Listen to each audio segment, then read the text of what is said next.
William Martinet, quelle est l'issue diplomatique qui vous paraît envisageable aujourd'hui?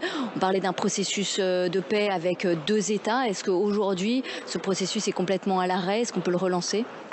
D'abord dire une chose, la position de la France insoumise sur le conflit israélo-palestinien et sur les événements de ces derniers jours, elle est tout sauf isolée.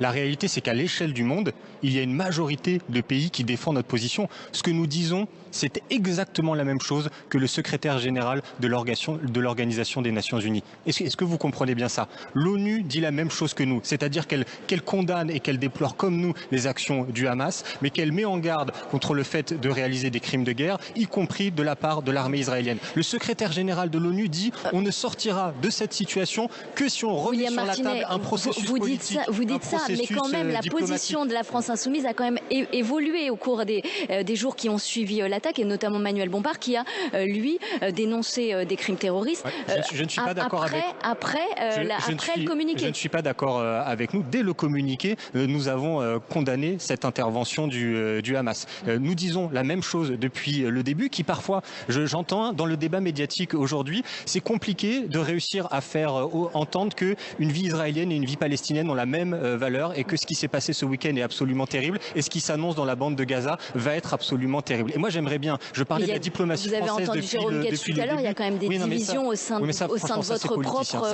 Ça ne m'intéresse pas. Ce n'est pas le sujet de la NUPES qui va faire la position de la France insoumise sur le conflit israélo-palestinien. Voilà.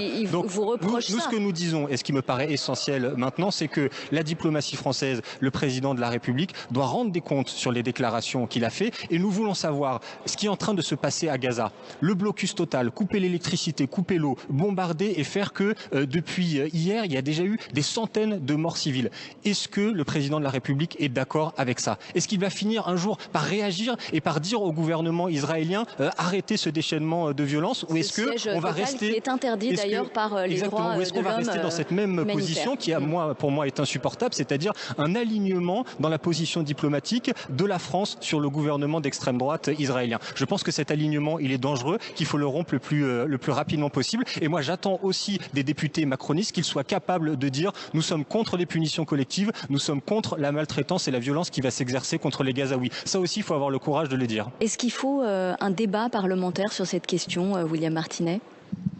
Oui, je pense qu'il faut un débat parlementaire, et en général, les questions de politique étrangère ne sont pas assez discutées à l'Assemblée nationale. Mais permettez-moi de réagir aux propos qui viennent d'être tenus. Je crois que quand on entend ce qui a été dit à l'instant par mes collègues, on mesure à quel point la responsabilité des macronistes est énorme.